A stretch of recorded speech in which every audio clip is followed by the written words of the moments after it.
Hello नमस्ते सर्व ताईदारांना श्री स्वामी समर्थ. तर चला सगळ्यांनी या चहा प्यायला आणि आता सकाळ सकाळ चालली आहे स्वयंपाकाची सुरुवात. आणि परीला डब्बा द्यायचा असतो सकाळचा. आता तिची आता 10वीची टेस्ट वगैरे चालू झालेल्या आहेत, तर त्यामुळे जर आता सकाळची लवकर सुरुवात करावी लागते.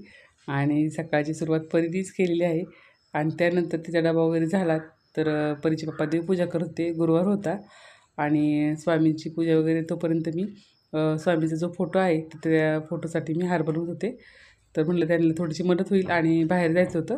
तर तो फोटो दिसतोय बघा, त्या फोटोला आपल्याला हार घालायचा होता. तर दर गुरुवारी घाललं खरंच खूप छान वाटतं बरं का. रोज तर नाही घालू शकत, पण आपण एकतर लांबून फुलं आणायचे असतात, बाहेर जायचं असतं मार्केटमध्ये. आणि बघा स्वामींना गुरुपौर्णिमेला मी हा ड्रेस शिवलेला आहे. तुम्हाला कसा वाटला मला कमेंट करून सांगत जावा. आणि जी मी नारायणपूरला गेल्यानंतर मुकुट जे आणला होता तर स्वामींना तो बसलाच नाही, तर आपल्या विठुरायाला बसलेला आहे. तर तो मुकुट मी विठ्ठलाला घातलेला आहे. तर आणि आता परतच्या वेळेस गेले की रुक्माईला पण एक मुकुट सेम तसंच आणणार आहे. खूप छान दिसलं आहे बरं का दोघांनाही घातल्यानंतर. आणि हे आपलं कलशातलं नारळ आहे आणि छान आलेलं आहे. आणि त्यानंतर सगळं आवरलं, आमची देवपूजा ही झाली. आणि 10-10:30 वाजत आले होते. तर परिचय ट्युशनला इथलं जायचं होतं. आणि त्यानंतर राहुलचंही काम होतं, त्यानंतर कॉलेजमध्ये तो पण चालला होता. तर दोघांनाही परिचय पप्पांनी सोडवलं. आणि त्यानंतर मी घरात आले आणि मग माझंही आवरावरी केली मी. का तर मलाही जायचं होतं थोडंसं मार्केटमध्ये, आपलं जे किराणा संपलेला असतो तर तो घेऊन यायचा होता. आणि आता अस्तर फॉलचं काही एवढं टेन्शन नव्हतं, आता आणून ठेवल्यामुळे सारखं सारखं जावं लागत नाही. तर आता तो त्यानंतर उद्याची शुक्रवारची तयारी माझी असते. का तर जे झाडाला कळे आलेले असतात ते काढून ठेवत असते मी. का तर आमच्या त्यांना कळीसुद्धा येऊन देत नाही बरं का, सगळीजणं कोणी येऊन घेऊन जातं.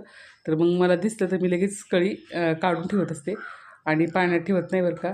आणि मी आता मॉलमध्ये आले होते तर स्वामींसाठी छान असा धूप घेत होते. तर मला ह्यावेळेस गुलाबाचा धूप घ्यावा, छान वाटतो. तर परिचय पप्पांनी तुम्हाला दाखवला. आणि संध्याकाळी आल्यानंतर भाजी वगैरे निवडायचं काम चालू झालं. आणि परिचय पप्पांचं चालू होता जप. का तर संध्याकाळी 5:30-6 वाजता झालं ते. आणि त्यावेळेस जप करत होते त्यावेळेस आम्ही एकदम सगळी शांत असतो, आवाज काय होऊन देत नाही. आणि अचानक कोणी पण येतं म्हणून मी तिथंच बसलेले असते. आणि माझे कस्टमर कधीही येतात त्याच्यामुळे मला हॉलमध्येच बसावं लागतं. तर आता त्यांचं चालू होतं जप. आणि तुम्हाला आपले ब्लॉग पाहायला कसे वाटतात कमेंटमध्ये नक्की सांगत जावा. आणि भरपूर अशा कमेंट सगळ्यांनी करत जा. नवीन असाल तर सबस्क्राईब करा विसरू नका. चला भेटूया अशा छानशा ब्लॉगमध्ये. श्री स्वामी समर्थ. जय जय स्वामी समर्थ.